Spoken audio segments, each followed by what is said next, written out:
Welcome to Electrified. It's your host, Dylan Loomis. Quick shout out to my newest patron, Paul H. Thank you for choosing to support the channel. A quick update from yesterday's video to everybody that emailed me. No worries, I will get back to you. There were just more people that hit me up than I was expecting, so be patient. It may take me a few days. First up today, I'd imagine most of you have seen by now, Elon actually ended up selling around $4 billion worth of Tesla stock over the past week.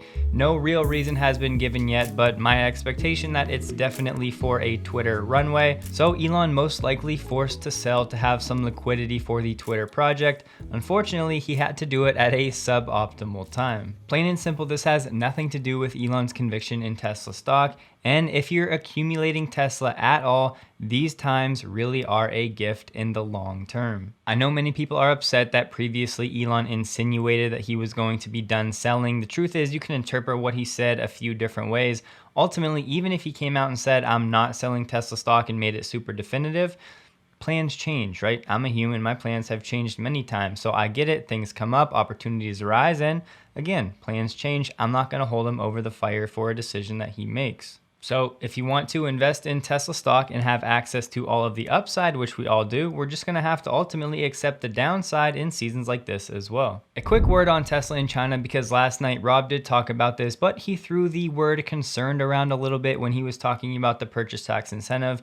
Apparently, I'm maybe the only one that's not at all concerned about this still. I just have my expectations set that Tesla is going to have some bumps in the road over the next year, probably in all markets, but to start in the Chinese market, because we've said it's the most competitive market when it comes to EVs right now. The thing is, even if Tesla's margins do get squeezed a little bit, remember they have the most margin to give, and if that's happening to Tesla, what do you think's happening to the rest of the competition? They're not just going on business as usual, expanding without having the same challenges that Tesla is facing. Ultimately, investing in any company, you either choose to believe and trust the management to navigate through tough times, or you don't, and you can only answer that question for yourself. We're just in a time right now where companies across the board are getting hammered as people price in the expectations for next year. Year-to-date metrics: Meta in the orange down 69%, NIO in the purple down 72%, Tesla in the red down 54%,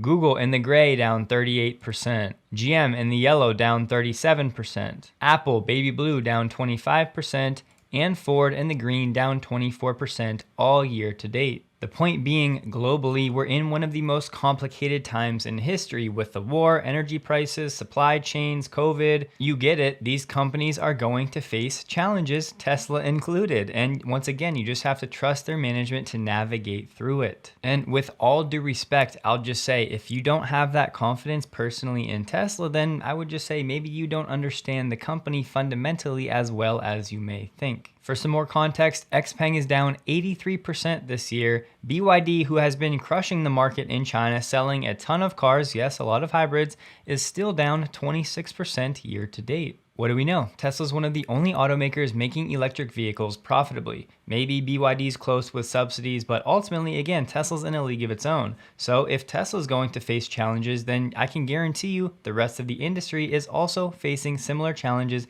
if not worse, because they're not even profitable yet, and they're still involved in this price war of sorts. Now, sure, if Tesla's auto gross margins drop down to 20% and BYD's all of a sudden soar up to 20%, then we can talk about a fundamental change, but we're nowhere near that place. And if you think the housing market in the United States is bad, I would just encourage you to take some time and go research the housing market in China to see what the average consumer is dealing with over there, to help give you some perspective on what the Chinese market and economy is really looking like. So clearly, I'm expecting Tesla to have challenges ahead in the next year, but we got this very encouraging data point. Production from Shanghai in October, 87,706 Model 3s and Ys, a new record. Additionally, there were now 16,000 extra cars that were basically produced in the month but were not delivered. Exactly what the Tesla team told us was going to happen on the Q3 call. Plugging this data into the chart, you can see this is a brand new record for monthly production. Previously, the high watermark was 82.1 thousand last month.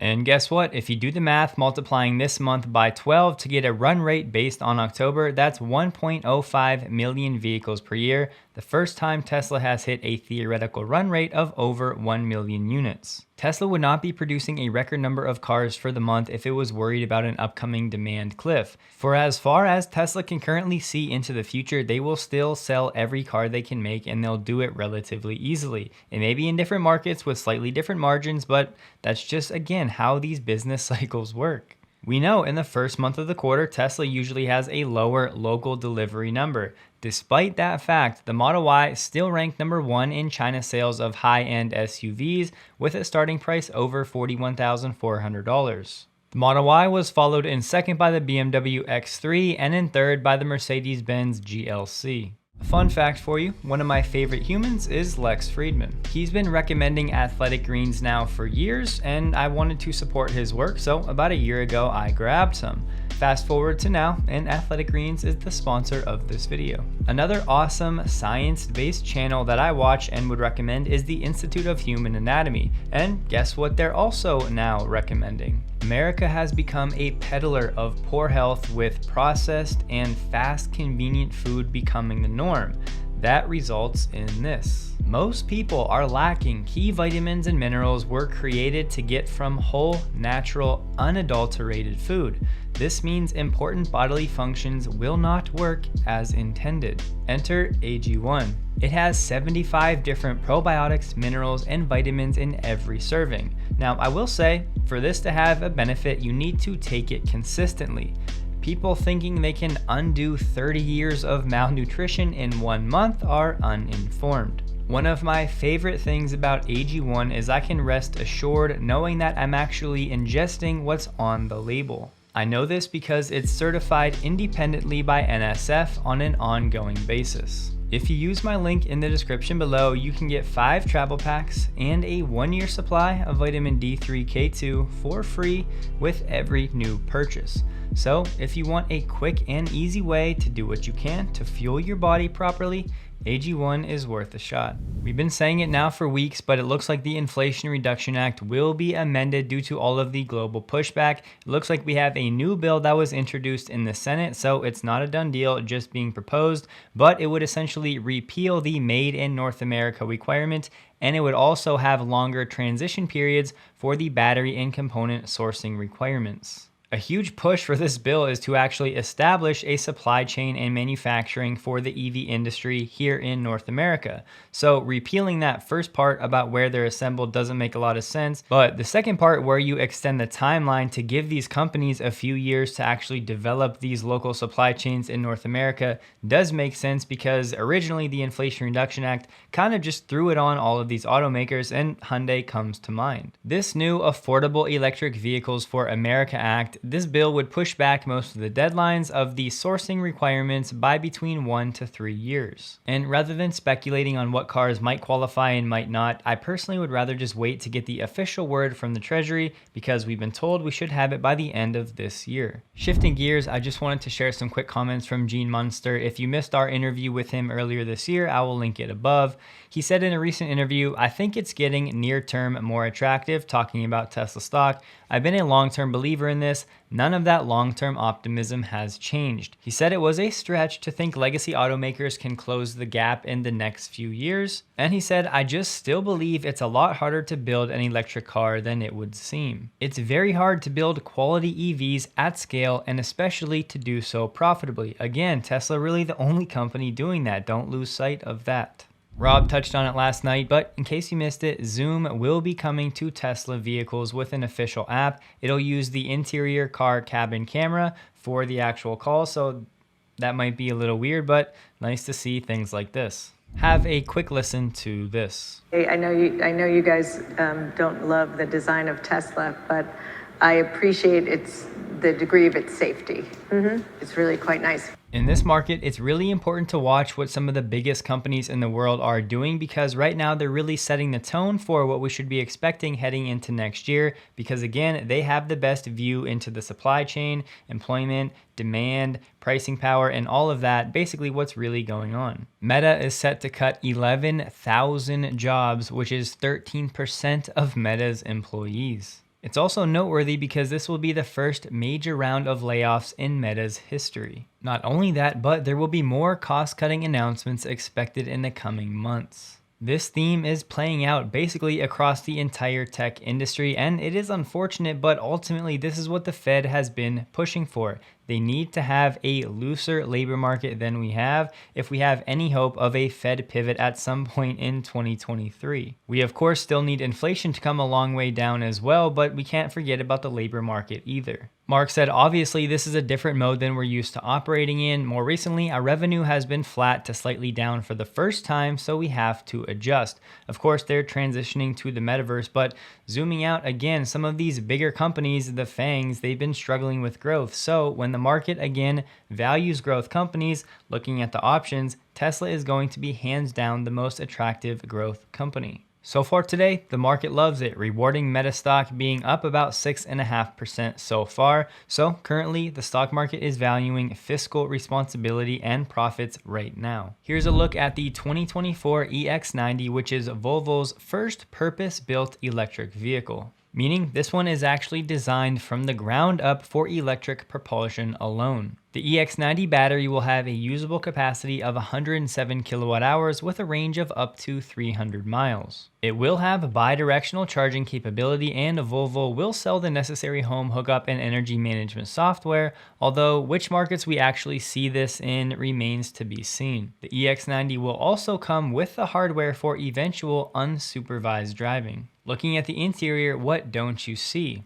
The answer, many physical buttons or knobs. The EX90 will be built in Ridgeville, South Carolina for the US market alongside the Polestar 3. It's expected to reach dealerships in early 2024. Official pricing has not been released, but Volvo said that the car will be well equipped at under $80,000. The Audi E-Tron is also being refreshed. It's now going to be known as the Q8 E-Tron. It will get a slight facelift and it will have increased range as well. The Sportback and the more powerful S version will now be called the SQ8 E-Tron. Both of these models will have a battery pack with 106 kilowatt hours of usable capacity and EPA estimated ranges above 300 miles, which, if they pull this off, would be roughly a 30 to 40% increase over the current model's EPA range that sits at 222 miles. And hopefully this one will push Tesla to finally release an actually smart summon, but these cars are supposed to come with a remote park assist plus,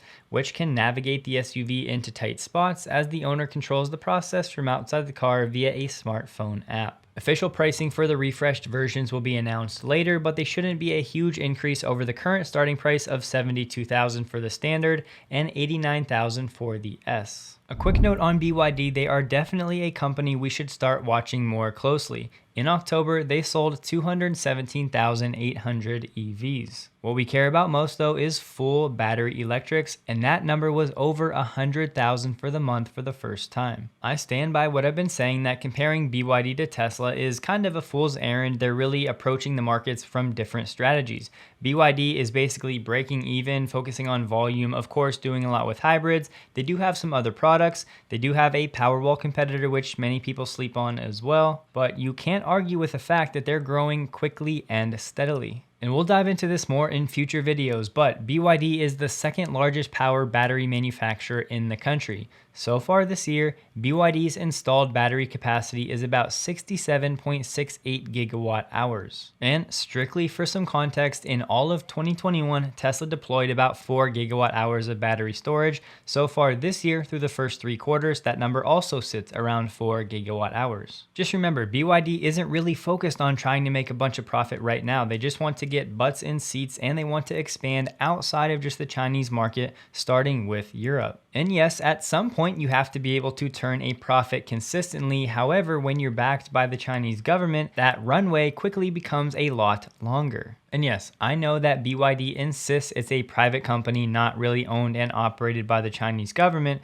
but when you really look into it, it's pretty clear BYD is heavily supported by the Chinese government. GM Authority has some exclusive information about pricing for 2 of the upcoming EV Chevy Silverado models in 2024. One will start at $73,000 and the other just under $78,000. This gives us 2 more data points for where the Cybertruck is going to need to slot lot into the market whenever they enter production. It looks like TSMC is planning another $12 billion factory in addition to the one it announced back in 2020. This one will be north of Phoenix in Arizona. Not finalized yet, but it seems likely. Each of these fabs or factories would cost around $12 billion, so we're talking around $25 billion of TSMC investment in Arizona. And the new factory is said to be making 3 nanometer transistor chips. So again, no final decision has been made yet, but it looks like that $40 billion in grants that the government has been set to hand out for chip manufacturing in the United States is serving its purpose. And just to touch on it, we've been saying that there could still be much more pain ahead. Today, currently Tesla stock down around 6%,